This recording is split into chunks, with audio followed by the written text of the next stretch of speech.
کہ وہاں فرمایا گیا تھا کہ تین جو سب سے بڑے بڑے گناہ ہیں، والذین لا يدعون مع اللہ الہا آخر، وہ لوگ کہ جو اللہ کے ساتھ کسی اور الہ کو پکارتے نہیں ہیں، کسی اور سے دعا نہیں کرتے، ولا يقتلون النفس التي حرم اللہ الا بالحق، نہیں انسانی جان کو قتل کرتے ہیں جسے کہ اللہ نے محترم قرار دیا ہے مگر حق کے ساتھ، یعنی کوئی قانون کی دفعہ ان کے اوپر لاگو ہو جائے تو بات دوسری ہے۔ قتل عمد کے قصاص میں قتل ہوگا، یا یہ کہ زنا اگر شادی شدہ مرد یا عورت کرتے ہیں تو ان کی سزا جو ہے وہ رجم ہے، جو قتل کی ایک بہت ہی شدید شکل ہے، یا مرتد کی سزا قتل ہے، اور یا پھر یہ ہے کہ کافر کو قتل کیا جا سکتا ہے جو حربی ہو، جس کے ساتھ جو جنگ ہے وہ ڈکلیئرڈ ہو۔ ان چار صورتوں کے علاوہ کسی انسان کو کسی حالت میں کسی جذبے کے تحت قتل کرنا جائز نہیں ہے، حرام ہے، حرام مطلق ہے۔ یہ ہمارے ہاں جو وہ عزت کے نام پر آنر کلنگز جو ہو رہی ہوتی ہیں، یہ سب کے سب جو ہیں جرم ہے اسلام کی نگاہ میں۔ کسی کو یہ حق حاصل نہیں ہے کہ اس طرح سے اپنے ہاتھ میں قانون کو لے لے۔ لیکن اس کے بعد فرمایا تھا کہ جو لوگ یہ کام کرتے ہیں تو پھر یہ ہے کہ یلقا اسامہ، وہ اس کی پاداش بھگت کر رہیں گے۔ یضاعف لہ العذاب یوم القیامہ، ان کے لیے قیامت کے دن عذاب دگنا کر دیا جائے گا، بڑھا دیا جائے گا۔ وَيَخْلُدْ فِيهِ مُهَانًا، اور وہ رہیں گے اس میں ہمیشہ ہمیش نہایت ذلت کے ساتھ، رسوا ہو کر۔ إِلَّا مَن تَابَ وَآمَنَ وَعَمِلَ عَمَلًا صَالِحًا، اس میں استثناء ہے کہ جو توبہ کرے اور تجدید ایمان کرے یا ایمان لائے۔ اگر پہلے کافر تھا تو ایمان لائے گا،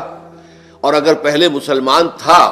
لیکن یہ کہ یہ گناہ سرزد اس سے ہوا تو گویا کہ ایک طرح کے کفر میں وہ داخل ہو گیا تھا، ایمان حقیقی سے محروم ہو گیا تھا، تو گویا کہ تجدید ایمان کرے۔ الا من تاب وآمن وعمل عملا صالحا، اور پھر اس کا عمل تبدیل ہو جائے، عمل درست ہو جائے، غلط کام کو فی الواقع چھوڑ دے۔ فاولئک یبدل اللہ سیئاتہم حسنات، تو یہ وہ لوگ ہیں کہ اللہ تعالیٰ ان کی برائیوں کو بھلائیوں سے بدل دے گا۔ یہ بات جو ہے بہت بلند ہے، اس میں اللہ تعالیٰ کی طرف سے وعدہ جو ہو رہا ہے کہ فاولئک یبدل اللہ سیئاتہم حسنات وکان اللہ غفورا رحیما ومن تاب وعمل صالحا، پھر دوبارہ تکرار کے ساتھ یہ بات آ چکی ہے، جو توبہ کرے اور پھر عمل اچھا کرے، فإنہ یتوب الی اللہ متابا، تو وہ ہے جو حقیقت میں توبہ کرتا ہے اللہ کی جناب میں جیسے کہ توبہ کرنی چاہیے، عمل میں کوئی تبدیلی نہ ہو، اور توبہ کی تسبیح ہوتی رہے، استغفر اللہ ربی من کل ذنب واتوب الیہ، آپ نے 10 تسبیحیں کر دی، 1000 مرتبہ کہہ لیا، یہ سب زیرو ہے اللہ کی نگاہ میں۔ ذکر کا ثواب مل جائے گا کہ اتنا وقت آپ نے اللہ کا نام لیا ہے، اللہ کا ذکر کیا ہے، اس کا ثواب تو ملے گا، لیکن یہ توبہ نہیں ہے، اس سے کسی گناہ کی معافی کا کوئی سوال نہیں ہوتا، اس سے برائیوں کے بھلائیوں میں بدلنے کا کوئی امکان نہیں ہے، اس سے اس کی سزا سے بچنے کی کوئی سبیل نہیں ہے۔ اب سورہ تحریم میں خاص طور پر ایک خاص جو پس منظر ہے اس کے اعتبار سے یہ آیت آ رہی ہے، یا ایھا الذین آمنوا توبوا الی اللہ توبۃ نصوحا، اے وہ لوگوں جو ایمان لائے ہو، اے ایمان کے مدعیوں، دعوے داروں، توبہ کرو اللہ کی جناب میں، لیکن وہ توبہ خالص ہونی چاہیے، توبۃ نصوحا۔ اس سورہ مبارکہ کے پس منظر کو نوٹ کیجئے تو اس میں ایک خطائے اجتہادی کہہ لیجئے حضور سے ہو گئی تھی صلی اللہ علیہ وسلم، اگرچہ وہ خطا جانب خیر میں تھی، اچھے کام کے لیے تھی، برے کام کے لیے نہیں تھی، کہ آپ نے اپنی ازواج مطہرات کی دل جوئی کے لیے ایک شے جو اللہ کی طرف سے آپ کے لیے حلال تھی اس کو استعمال نہ کرنے کی قسم کھا لی، تو اس پر حضور کو روکا گیا، یا ایھا النبی لم تحرم ما احل اللہ لک تبتغی مرضات ازواجک، اے نبی کیوں آپ اپنے اوپر حرام ٹھہراتے ہیں وہ شے جو اللہ نے آپ کے لیے حلال قرار دی ہے؟ کیا آپ اپنی بیویوں کی رضا جوئی کے لیے ایسا کر رہے ہیں؟ واللہ غفور الرحیم، اللہ غفور ہے، رحیم ہے، اللہ نے آپ کی اس خطا سے درگزر کیا ہے، لیکن قد فرض اللہ لکم تحلۃ ایمانکم، اللہ تعالیٰ نے راستہ تمہارے لیے کھول دیا ہوا ہے کہ ایسی قسموں کو کھولا جا سکتا ہے، جس کے لیے کہ سورہ مائدہ کے اندر کفارہ دے دیا گیا۔ تو گویا کہ حضور کو یہاں حکم دیا جا رہا ہے کہ آپ اپنی اس قسم کا کفارہ دیجئے، قسم کا، اور یہ جو قسم ہے اس کو کھول دیجئے۔ نمبر 2 پہ پھر 2 ازواج مطہرات کا معاملہ آیا کہ حضور نے ایک راز کی بات کہی ایک زوجہ محترمہ سے، لیکن انہوں نے وہ راز جو ہے وہ دوسری زوجہ محترمہ کو پہنچا دیا جن میں زیادہ آپس میں قریبی تعلق تھا. تو گویا کہ یہ بھی ایک طرح سے خیانت ہو گئی، اس لیے کہ راز جو ہے وہ تو ایک امانت ہوتا ہے، اور خاص طور پر عائلی زندگی میں میاں بیوی کے درمیان کے جو معاملات ہوتے ہیں وہ تو بہت ہی رازداری پر مبنی ہوتے ہیں. اس لیے ان میں سے کوئی چیز جو ہے جس کو خاص طور پر کہا گیا ہو کہ یہ ایک راز کی بات ہے جو تم سے کہہ رہا ہوں، کسی اور سے کہنا نہیں ہے، تو اس میں جو غلطی ہوئی ہے وہ بھی ایک بڑی غلطی تھی حضرت عائشہ صدیقہ رضی اللہ تعالی عنہا ان کی. تو ان دونوں کے پس منظر میں پھر تیسری بات آئی کہ اہل ایمان اگر تم غافل ہو اپنے اہل و عیال کی طرف سے اس اعتبار سے کہ ان کا کردار کیسا بن رہا ہے، وہ اللہ کے بندے ہیں یا کوئی غلطیاں کر رہے ہیں، خطا کر رہے ہیں، تو دیکھو یہ تم ان کے ساتھ جو ہے وہ محبت نہیں کر رہے، عداوت کر رہے ہو. اس لیے کہ تمہاری اس نرمی، تمہاری اس شفقت اور ان محبت کے اندر اس درجے بڑھ جانا کہ اس میں اللہ تعالیٰ کے جو حرام کردہ امور ہیں ان میں بھی تم ملوث ہو جاؤ، تو یہ گویا کہ در حقیقت تم اپنے آپ سے بھی دشمنی کر رہے ہو اور ان سے بھی دشمنی کر رہے ہو. اپنے آپ سے دشمنی کر رہے ہو کہ تمہاری عاقبت خراب ہوگی، ان سے دشمنی کر رہے ہو کہ ان کی اگر تربیت غلط ہو جائے گی تو گویا کہ وہ جہنم کا نوالا بنیں گے. اب اس تین چیزوں کے پس منظر میں فرمایا جا رہا ہے یا ایھا الذین آمنوا توبوا الی اللہ توبۃ نصوحا، اے ایمان والو، اے ایمان کے دعوے دارو، اللہ کے جناب میں توبہ کرو، لیکن توبہ خالص نصوحا. پہلی بات تو یہ جانیے، میں نے بھی یقیناً پہلے بھی عرض کیا ہوگا لیکن دہرانے میں کوئی حرج نہیں ہے، عربی زبان میں یہ دو الفاظ بہت قریب ہیں، آبا یعوب اوبن اور تابا یتوب توبن یا توبتن. آبا یعوب اوبن بھی ہوتا ہے واپس لوٹنا، لیکن یہ ہے کسی یعنی مادی چیز کی طرف سے واپس لوٹنا. ایک ہے تابا یتوب توبن یا توبتن، وہ کسی فعل سے، معنوی چیز سے پلٹ آنا، لوٹ آنا. چنانچہ ایک بڑی پیاری جو دعا حضور صلی اللہ علیہ وسلم مانگا کرتے تھے، آپ کی مصنون دعاؤں میں سے ہے، جب آپ سفر پر گئے واپس گھر آئے تو گھر میں داخل ہوتے ہوئے آئبونا تائبونا لربنا حامدون، ہم پلٹ کر آ گئے ہیں سفر سے، وطن سے میں پہنچ گئے ہیں، گھر میں داخل ہو رہے ہیں، اور ہم اس حال میں بھی اپنے رب کی جناب میں توبہ بھی کر رہے ہیں، رجوع کر رہے ہیں اللہ کی جناب میں، اور اپنے رب کی حمد کرتے ہوئے داخل ہو رہے ہیں. آئبونا تائبونا لربنا حامدون. اسی طرح آپ بازار جائیں، اس کے بعد اپنے گھر میں داخل ہو تو یہ دعا پڑھیں، تو یہ گویا یہ بہت ہی ایک یوں سمجھیے مبارک، بہت سی اس کے اندر برکات ہوں گی. تو اس میں بھی لفظ آبا یعوب اوبن،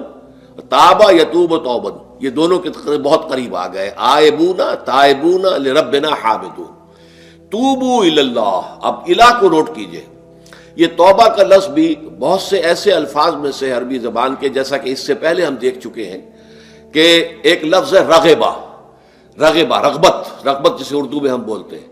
رغبہ الہ ہوگا تو کسی شے کی طرف رجحان ہونا، اس کی طلب پیدا ہو جانا، اس کی خواہش پیدا ہو جانا. اور رغبہ عن ہوگا تو کسی چیز سے متنفر ہو جانا، دور ہٹ جانا، دور چلے جانا. ورب ایک ہی ہے، پریپوزیشن کی چینج سے بالکل برعکس نتیجہ نکل آیا. ومن رغب عن سنتی فلیس منی، جسے میری سنت پسند نہیں ہے، جو اس سے ہٹتا ہے، پیچھے ہٹتا ہے، اس کو ترک کرتا ہے، اس کا مجھ سے کوئی تعلق نہیں. اسی طرح مالا یمیل و میلن، مالا الہ کسی شے کی طرف مائل ہونا، مالا عن اس شے سے ہٹ جانا، پیچھے ہٹ جانا، نفرت ہو جانا. اسی میں وہ لفظ تھا سا، فقط سقط قلوبکما، تمہارے دل جو ہے وہ تو مائل ہو ہی گئے ہیں. سغا بھی الہ ہوگا تو اس کے معنی کسی شے کی طرف مائل ہو جانا، عن ہوگا تو کسی شے سے متنفر ہو جانا. تو وہاں میں عرض کر چکا تھا لقد سقط قلوبکما، تو اے نبی کی دونوں بیویوں، تمہارے دل تو یقیناً اللہ کی طرف مائل ہو چکے ہیں، توبہ کی طرف مائل ہو چکے ہیں، لیکن زبان سے یہ کہتے ہوئے کہ حضور معاف کر دیجئے غلطی ہو گئی، یہ اس میں ذرا حجاب آ رہا ہے. ظاہر بات ہے شوہر اور بیوی کے درمیان جس طرح کا تعلق ہوتا ہے تو اس میں یہ کہ بسا اوقات اپنی غلطی کو واضح الفاظ میں تسلیم کرنے میں کچھ ہچکچاہٹ سی ہوتی ہے. تو وہ ایک کیفیت تھی کہ تمہارا دل تو مائل ہو چکا ہے، لیکن یہ کہ تم ذرا زبان سے بھی کہو، اقرار کرو. اسی طریقے سے یہ لفظ توبہ ہے، توبہ الہ ہے، کسی کی جناب میں توبہ کرنا. جب اللہ تعالیٰ کی طرف توبہ کا لفظ آئے گا تو توبو الی اللہ توبۃ نصوحا، اللہ کی جناب میں توبہ کرو. اور جب اللہ تعالیٰ توبہ کرتا ہے، یہ لفظ جو ہے دو طرف استعمال ہوتا ہے، تواب بندہ بھی ہے، تواب اللہ بھی ہے. اللہ تواب ہے، بہت توبہ کا قبول کرنے والا، بندہ تواب ہے، بہت زیادہ توبہ کرنے والا۔ وہ حدیث میں آپ کو سنا چکا ہوں، کل بنی آدم خطاؤون وخیر الخطائین التوابون، تمام بنی آدم نہایت خطا کار ہیں، گناہ گار ہیں، غلطیاں ہوتی ہیں، خطائیں ہوتی ہیں، لیکن ان خطا کاروں میں بہتر لوگ وہ ہیں جو بہت توبہ کرنے والے، رجوع کرتے، پلٹتے ہیں، ان میں پشیمانی پیدا ہو جاتی ہے اور وہ اللہ تعالیٰ کی جناب میں رجوع کرتے ہیں، تو وہ تواب ہیں، بہت زیادہ توبہ کرنے والے۔ لیکن اللہ کی جناب میں توبہ جب بندہ کرتا ہے تو وہ الہ آئے گا، تابہ الہ، اس نے توبہ کی اللہ کی جناب میں۔ اللہ توبہ کرتا ہے یعنی اللہ تعالیٰ جو ہے اپنی نظر شفقت اور نظر رحمت جو پھیر دی تھی اس نے کہ ایک بندے نے گناہ کیا ہے، میرے حکم کی جو ہے خلاف ورزی کی ہے، معصیت کا ارتکاب کیا ہے، تو اللہ تعالیٰ اپنی رحمت اور شفقت کی نگاہ اس سے ہٹا لیتا ہے۔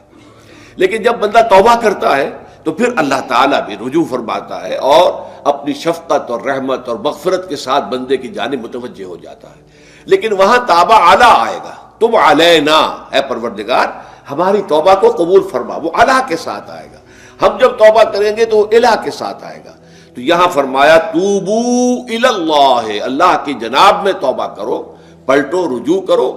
اور توبۃ نصوحا، خالص توبہ۔ اس کی جو وضاحت تھوڑی سی میں ابھی کر چکا ہوں کہ خالص توبہ سے مراد کیا ہے۔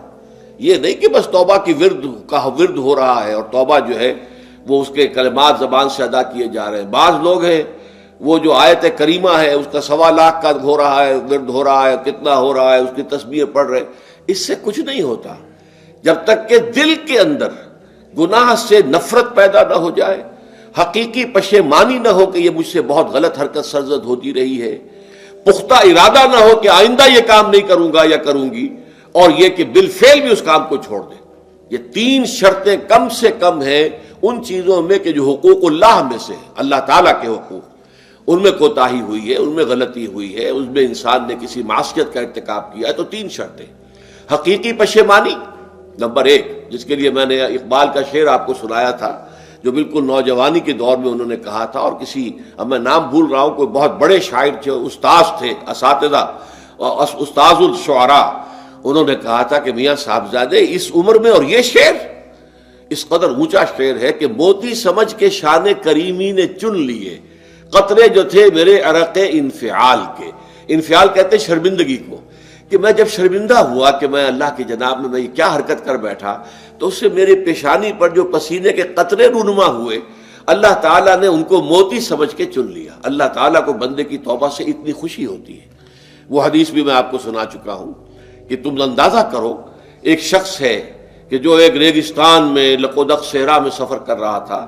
اس کا ایک اونٹ تھا جس پر وہ سفر کر رہا تھا، اسی پر اس کا جو بھی راستے کا کچھ کھانا وانا تھا، خوراک تھی، وہ بھی، اس کی پوٹلیاں بھی تھیں اور پانی کی چھاگل بھی بندھی ہوئی تھی۔ تھوڑی دیر کے لیے وہ ایک درخت کے سائے میں بیٹھ گیا استراحت کے لیے، وہ اسی میں آنکھ لگ گئی اس کی۔ اب جب آنکھ کھلی تو دیکھا کہ اونٹ غائب ہے۔ اب اونٹ گویا کہ اس کی زندگی کا واحد سہارا، کہاں جائے گا اب بغیر اونٹ کے؟ اس دوڑا دائیں بائیں، شمال جنوب مغرب مشرق، سب میں کہیں جہاں تک وہ کر سکتا تھا اسے کہیں اونٹ نظر نہیں آیا۔ تو پھر وہ اسی درخت کی سائے میں آ کر بیٹھ جاتا ہے موت کے انتظار میں کہ اب تو موت ہی آئے گی، نہ کھانے کو کچھ، نہ پینے کو پانی، نہ سواری کہ میں کہیں یہاں سے نکل سکوں۔ اچانک دیکھتا ہے کہ وہ اونٹ تو کھڑا ہوا ہے اور وہ سامان بھی موجود ہے۔ تو اس میں فرط مسرت کی وجہ سے خوشی اتنی شدید ہوتی ہے اسے کہ وہ کہنا تو یہ چاہتا ہے اے اللہ میں تیرا بندہ ہوں، تو میرا رب ہے، لیکن وہ کہہ یہ بیٹھتا ہے اے اللہ میں تیرا رب ہوں، تو میرا بندہ ہے۔ یعنی اتنا وہ اپنے اس میں حواس کھو بیٹھتا ہے خوشی کی وجہ سے۔ اتنی ہی خوشی ہوتی ہے اللہ تعالیٰ کو اپنے کسی گناہ گار بندے کی توبہ سے۔ اب آپ اندازہ کیجئے، یہ ہے جو تشبیہ حضور صلی اللہ علیہ وسلم نے توبہ کی عظمت کے لیے بیان کی۔ تو اس کے حوالے سے، اور میں آپ کو فلسفے کے طور پر بھی بتا چکا ہوں کہ بہت بڑی غلطی جو ہے، جیسے ان دونوں صورتوں کا جو مرکزی مضمون میں نے بتایا تھا کہ خاندانی زندگی میں 2 انتہائی کیفیات پیدا ہوتی ہیں، یا میاں بیوی کی موافقت نہیں ہو رہی تو آخری حد ہے طلاق، یا یہ ہے کہ اتنی محبت ہو گئی ہے کہ محبت کی وجہ سے شریعت کی حدود کے اندر رد و بدل ہو رہا ہے۔ تو پہلے کے موضوع کے اوپر سورہ طلاق ہے اور دوسرے موضوع کے اوپر سورہ تحریم ہے۔ تو طلاق کے معاملے میں بھی عیسائیوں سے جو بہت زیادہ غلطی، بہت بڑی سرزد ہوئی، وہ یہ ہے کہ حضرت عیسیٰ نے یہ فرمایا تھا کہ جو شخص اپنی بیوی کو طلاق دیتا ہے گویا کہ ناحق، وہ گویا کہ اس سے زنا کرواتا ہے، یعنی یہ کہ طلاق ہو گیا اس کو، اب وہ بیچاری جو ہے وہ بے شوہر کے ہے، عام طور پر مطلقہ سے کوئی شادی نہیں کرتا، تو اب اس کے فتنے میں مبتلا ہونے کا امکان موجود ہے، وہ زناکاری پر آمادہ ہو سکتی ہے، تو جس شخص نے اسے غلط طلاق دی تھی در حقیقت وہ ذمہ دار ہوگا اس زناکاری کا جو وہ کر رہی ہے۔ یہ اصل میں ایک اخلاقی تعلیم تھی جس کو کہ انہوں نے قانونی سمجھ لیا اور طلاق کا دروازہ بند کر دیا، حالانکہ شریعت موسوی میں طلاق کا راستہ کھلا تھا جیسے شریعت محمدی میں،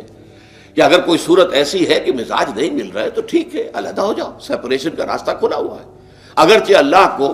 حلال چیزوں میں سب سے زیادہ ناپسند طلاق ہے، اللہ چاہتا یہی ہے کہ یہ بندھن بندھ جائے تو بندھا رہے ساری عمر، لیکن یہ کہ یہ بھی نہیں ہے کہ گھر کے اندر چخ چخ ہوتی رہے، چپکلش چلتی رہے، گھر کے اندر چین نہ رہے، راحت نہ رہے، باہمی اعتماد نہ ہو اور پھر بھی وہ بندھن بندھا رکھا جائے، اس کا کوئی فائدہ نہیں۔ تو قانون وہ تھا لیکن اخلاقی تعلیم یہ تھی، جیسے حضور نے فرمایا ابغض الحلال عند اللہ الطلاق، لیکن ساتھ ہی میں نے وہ حدیث بھی آپ کو سنا دی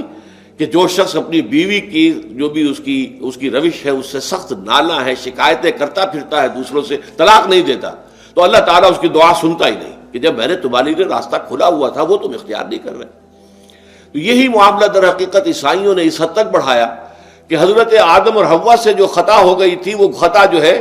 وہ تو ہر انسان دنیا میں جو آتا ہے تو خطا کار ہے، وہ اپنے آباء و اجداد، اپنے اماں حوا اور اپنے ابا آدم کی خطا لے کر اپنے ساتھ پیدا ہو رہا ہے، تو گناہ گار ہے۔ Man is sinful from the very birth. اب اس کا کیا علاج ہو پھر؟ وہ تو اس کا علاج ڈھونڈا کہ اللہ نے اپنا اکلوتا بیٹا زمین پر بھیج کر اور اسے ان لوگوں کی طرف سے کفارہ بنا لیا کہ جو ہمارے اس بیٹے پر ایمان لے آئے۔ یہ سارا عقیدہ بنائے فاسد علی الفاسد کیوں ہوا؟ کہ توبہ کے بارے میں تصور ان کا غلط ہو گیا۔ اللہ قرآن مجید نے واضح کیا کہ غلطی تو ہوئی تھی حضرت آدم و حوا سے، شیطان کے بہکانے میں آ گئے تھے، لیکن یہ کہ پھر انہوں نے توبہ کی، اللہ نے تاب علیہ، اللہ نے اس کی توبہ قبول فرما لی۔ فتلقى آدم من ربہ کلمات فتاب علیہ، تو آدم نے اپنے رب سے کچھ کلمات سیکھ لیے، پشیمانی تو ہو گئی تھی، شرمندگی ہو گئی تھی، لیکن الفاظ نہیں مل رہے تھے، کن الفاظ میں اللہ کی جناب میں توبہ کروں۔ اللہ کی کمال شفقت کے اللہ نے وہ الفاظ بھی انہیں تلقین کر دیے جو سورہ اعراف کے اندر بیان ہوئے ہیں، ربنا ظلمنا انفسنا وان لم تغفر لنا وترحمنا لنکونن من الخاسرین، اللہ نے توبہ قبول فرما لی، فتاب علیہ۔ اب جو بچہ پیدا ہو رہا ہے نسل آدم کا، وہ کوئی اپنے جد امجد جو ہے حضرت آدم اور حضرت حوا کے گناہ کی پوٹ لے کر نہیں آتا ہے، وہ تو کل مولود یولد علی الفطرہ، فطرت الاسلام پہ پیدا ہوتا ہے۔ تو توبہ کی در حقیقت جو عظمت اور حقیقت ہے ہمارے دین میں، اس کو نہ سمجھنے سے بھی بہت بڑی غلطیاں لوگوں سے ہو جاتی ہے، اور تاریخ انسانی میں اتنی بڑی بڑی غلطیاں ہوئی ہیں۔ طلاق کے معاملے میں بھی عیسائیوں نے پھر یہ کیا کہ سوائے اس کے کوئی شکل نہیں ہے کہ بیوی زنا کار ہو تو پھر تو طلاق ہو جائے گی، سیپریشن ہو جائے گی، لہذا جو طلاق دینا چاہتے تھے وہ ایسے مواقع پیدا کرتے تھے کہ بیوی زنا کرے، یا یہ کہ جھوٹی گواہیاں فراہم کرتے تھے زنا کاری کی اور پھر اس سے چھٹکارا حاصل کرتے تھے۔ اس کے بغیر چھٹکارا حاصل کرنے کی کوئی شکل نہیں تھی۔ اس پر بڑے بڑے افسانے جو ہیں وہ مغربی لٹریچر کے اندر آپ کو ملیں گے کہ عورت سے نجات پانے کے لیے انہیں پھر یہ کرنا پڑتا تھا کہ جھوٹے طور پر جھوٹا الزام تہمت لگا کر اس کے اوپر زنا کا الزام ثابت کرے، یا یہ ہے کہ اسے واقعتاً خود ایسے حالات میں ڈال دے کہ وہ زانیہ بن جائے اور پھر اس سے نجات حاصل۔ یہ گویا کہ پھر وہی بنائے فاسد علی الفاسد، ایک غلط بات کے اوپر دوسری غلط بات کا۔ تو توبوا الی اللہ توبۃ نصوحا، توبہ کرو اللہ کی جناب میں جو کہ خالص توبہ ہو۔ خالص توبہ میں 3 شرائط میں نے بیان کر دی کہ اگر اللہ کے حقوق میں معاملے میں کبھی بیشی ہوئی ہے تو پھر یہ ہے کہ پشیمانی حقیقی، عزم مصمم دوبارہ نہیں کروں گا نہ کروں گی، اور نمبر 3 یہ کہ ایک مرتبہ اس گناہ کو لازماً چھوڑ دینا۔ اس کے بعد جو ہے اگر یہ حقوق العباد میں سے ہے تو ایک چوتھی اضافی شرط ہے، یا تو اس کی تلافی کرو، اس کا پیسہ مارا تھا تو پیسہ دو، بہن کا حق جو ہے وراثت میں کھایا تھا تو اس کو ادا کرو، یا اس سے معافی حاصل کرو، یا پھر ایک شکل ہو سکتی ہے کہ اگر وہ فوت بھی ہو گیا ہے، اب کوئی شکل نہیں ہے، اس کی طرف سے صدقہ و خیرات کرتے رہو، اللہ یہ میں کر رہا ہوں اس کے حساب میں اس کو جمع کر دے، اور میری جو کوتاہی تھی اس کو معاف فرما دے، اس کو جو ہے وہ ڈیبٹ کریڈٹ ہو جائے گا،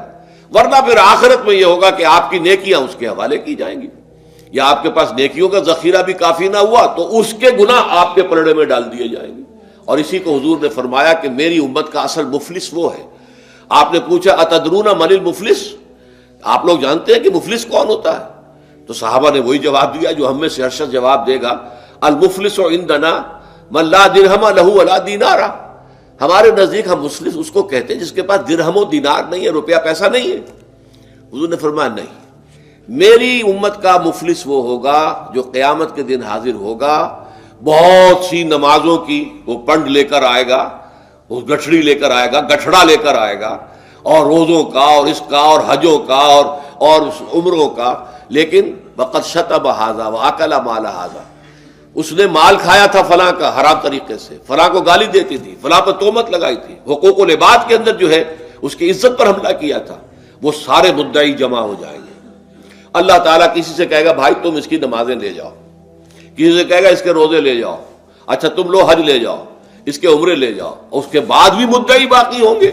تو اب مدعیوں کے گناہ اس کے پلڑے میں ڈالے جائیں گے، اور پھر وہ دوسروں کے گناہوں کے بوجھ تلے دب کر جہنم میں جھونک دیا جائے گا. تو یہ حقوق العباد کے اندر معاملہ اس سے بھی کہیں زیادہ سخت ہے کہ جو حقوق اللہ کا ہے. اللہ تو بڑا غفور ہے، رحیم ہے، اس کے اندر وہ رعایت بھی کرے گا، لیکن حقوق العباد کا معاملہ اللہ کہہ دے گا یہ میرا معاملہ ہے ہی نہیں، یہ تمہارا آپس کا معاملہ ہے، تمہیں اس میں تو جو بھی ہے لین دین کر کے ہی معاملہ چکانا ہوگا، دے دے کر معاملہ ہوگا، اس کے بغیر نہیں. تو توبوا الی اللہ توبۃ نصوحا عسیٰ ربکم ان یکفر عنکم سیئاتکم. عین ممکن ہے، عسیٰ اصل میں امید دلانے کے لیے ہوتا ہے، شاید کہ ایسا ہو جائے، لیکن جب اللہ کی طرف سے یہ لفظ آتا ہے تو یہ یقینی معنی، یقینی وعدے، اللہ کا وعدہ ہے. اگر تم یہ توبہ نصوح کرو گے تو اللہ کا وعدہ ہے تم سے کہ وہ تم سے تمہاری برائیوں کو دور کر دے گا. یہ تکفیر کے لفظ کو بھی سمجھ لیجئے. کفر کا اصل معنی ہے چھپا دینا، دبا دینا. اسی لیے گناہ کا کفارہ ہوتا ہے. آپ سے گناہ ہو گیا، آپ نے کفارہ دے دیا تو گناہ چھپ گیا، دب گیا، اس کے اثرات زائل ہو گئے، وہ آپ کے نامہ اعمال سے اس کو ختم کر دیا جائے گا. یہ ہے کفارہ، کفارہ. کفار جمع ہے کافر کی. کافر جو ہے وہ حق کو چھپاتا ہے، اللہ کی دعوت جو دی جا رہی ہے اس کو دباتا ہے، تو اس معنی میں وہ کافر ہے، انکار کرتا ہے. لیکن یہ کہ ایک کفران نعمت ہے، کسی نے آپ پر احسان کیا ہے اور آپ اس کا احسان نہیں مان رہے، آپ کے لیے دل میں اس کے لیے کوئی احسان بندی کے جذبات پیدا نہیں ہوئے، تشکر کا جذبہ پیدا نہیں، یہ کفران نعمت ہے. تو تکفیر اس کو بھی کہتے ہیں، تکفیر اسے بھی کہتے ہیں مسلمان امت میں سے کسی کو نکال دینا، اس لیے کہ وہ بنیادی عقائد میں علیحدہ ہو گیا ہے. تو یہ پرجنگ ہے، یہ بھی تکفیر ہے. تو تکفیر اعمال کیا ہے کہ برے اعمال کو دھو دے گا تمہارے نامہ اعمال سے، اور نمبر 2 تمہارے دامن کردار سے بھی دھو دے گا. جو غلطیاں تمہارے اوپر چلی آ رہی تھی، اتنے عرصے تک تم کرتے رہے ہو، تمہارا کردار جو ہے اس سے مقدر ہو گیا ہے، اس کے اندر جو ہے خرابی پیدا ہو گئی ہے، تو اللہ اس کو بھی دھو دے گا. تو دنیا میں بھی تکفیر کا اثر ہوگا کہ انسان کی اصلاح ہو جائے گی، اس کی سیرت و کردار جو ہے صحیح رخ پر آ جائیں گے. اور آخرت میں یہ ہے کہ اس کا جو اعمال نامے میں جو گناہ درج تھا وہ وہاں سے صاف کر دیا جائے گا، محو کر دیا جائے گا. یہ تکفیر 2 گناہ ہے. اور اس میں جو ہم سورہ الفرقان میں پڑھ کر آئے ہیں وہ اس سے بھی اگلی بات ہے. اولئک یبدل اللہ سیئاتہم حسنات. جہاں گناہ کا اندراج تھا وہاں اب نیکی کا اندراج ہو جائے گا. تمہاری سیرت و کردار میں جو گناہ کا پہلو تھا وہ اب نیکی کے پہلو میں بدل جائے گا. یہ تکفیر گویا کہ دنیا میں بھی اور آخرت میں بھی. عسیٰ ربکم، امید ہے اور اللہ کا وعدہ ہے کہ وہ تم سے تمہاری برائیوں کو دور کر دے گا. مطلب یہ کون انسان ہے جو برائی سے بالکل پاک ہے؟ کل بنی آدم خطاؤون وخیر الخطائین التوابون. توبہ کرو، توبہ نصوح کرو، اللہ تعالیٰ دھو دے گا. تمہارے دامن کردار سے بھی داغ اور دھبے صاف کر دے گا اور تمہارے اعمال نامے سے بھی. وَيُدْخِلَكُمْ جَنَّاتٍ تَجْرِي مِن تَحْتِهَا الْأَنْهَارُ. اور تمہیں داخل کرے گا ان باغات میں جن کے نیچے یا جن کے دامن میں ندیاں بہتی ہوں گی. یوم لا یخزی اللہ النبی والذین آمنوا معہ. وہ دن کہ جس دن اللہ رسوا نہیں کرے گا نہ نبی کو اور نہ ان کو جو ان کے ساتھ ایمان لائے. ان کے ساتھ ایمان لانے، ظاہر بات ہے انبیاء کے رسوا ہونے کا تو کوئی سوال ہی نہیں. یہاں اس کا ذکر جو ہے وہ تو صرف بطور تذکرہ کر دیا گیا، ورنہ اصل کیا ہے جو نبی کے ساتھ ایمان لائے. اور نبی کے ساتھ ایمان لانے والوں میں درجہ اول کے لوگ وہ ہیں جو صحابہ کرام ہیں، جو حضور کے زمانے میں تھے، حضور کے ساتھ دیا انہوں نے اپنے جان و مال سے حضور کے مشن کو تقویت پہنچائی، جہاں حضور کا پسینہ گرا وہاں اپنی خون کی ندیاں بہا دی، اپنی جانیں دے دی، تو وہ ہے اولین۔ لیکن اللہ تعالی ہمیں بھی ان میں شامل کرے، اس لیے کہ جیسے کہ سورہ بقرہ کی جو آخری سے پہلی آیت ہے اس کے اندر بیان فرمایا گیا کہ آمن الرسول بما انزل الیہ من ربہ والمؤمنون، ایمان لائے رسول محمد صلی اللہ علیہ وسلم اس چیز پر کہ جو ان کے اوپر ان کے رب کی طرف سے نازل کی گئی، اور ایمان لائے صاحب ایمان، وہ صاحب ایمان سب کے سب شامل ہو جائیں گے۔ تو قیامت کے دن اللہ تعالیٰ رسوا نہیں کرے گا، یوم لا یخزی اللہ النبی والذین آمنوا معہ، جس دن کہ اللہ تعالیٰ رسوا نہیں کرے گا نہ اپنے نبی کو صلی اللہ علیہ وسلم اور نہ ہی ان کو کہ جو ان کے ساتھ ایمان لائے۔ اور یہ آخرت کی رسوائی جو ہے بہت بڑی رسوائی ہے۔ دنیا کی رسوائی انسان جو ہے اس کو بہت ہلکا سمجھے، آخرت کی رسوائی بہت بڑی ہے۔ پوری خلق خدا جہاں جمع ہوگی، پوری انسانیت جمع ہوگی، تمام آدم سے لے کر آخری انسان تک جمع ہوں گے، اور وہاں اگر رؤوس الاشہاد ہمارا پردہ چاک کیا جائے، ہمارے گناہوں کو جو ہے اعلان کیا جائے، تو وہ کتنی بڑی رسوائی ہوگی۔ اسی لیے یہ دعا مانگتے رہنا چاہیے، اللہم ربنا اجرنا من خزی الدنیا والآخرہ، اے اللہ ہمیں بچا لے، دنیا اور آخرت دونوں کی رسوائی سے بچا لے۔ دنیا کی رسوائی یہ ہے کہ آپ کی کسی غلط کام کا چرچا ہو جائے، دنیا کے اندر پھیل جائے، آپ کی جو ہے عزت جو ہے وہ داغدار ہو جائے، اس سے بھی اے اللہ بچا لے، پردہ ڈال دے۔ جیسے کہ حضور نے لفظ استعمال کیا اللہ یتغمدنی ربی برحمتہ، اللہ یہ کہ میرا پروردگار مجھے اپنی رحمت کی چادر تلے ڈھانپ لے۔ اللہ تعالیٰ دنیا میں بھی ہمیں ڈھانپے رکھے اور آخرت میں بھی ڈھانپ لے۔ تو یہ خزی دنیا والآخرہ، اے اللہ ہمیں دنیا کی بھی رسوائی سے بچائے رکھ اور آخرت کی رسوائی سے بھی بچا لیجو۔ بارک اللہ لی ولکم فی القرآن العظیم ونفعنی وإیاکم بالآیات والذکر الحکیم۔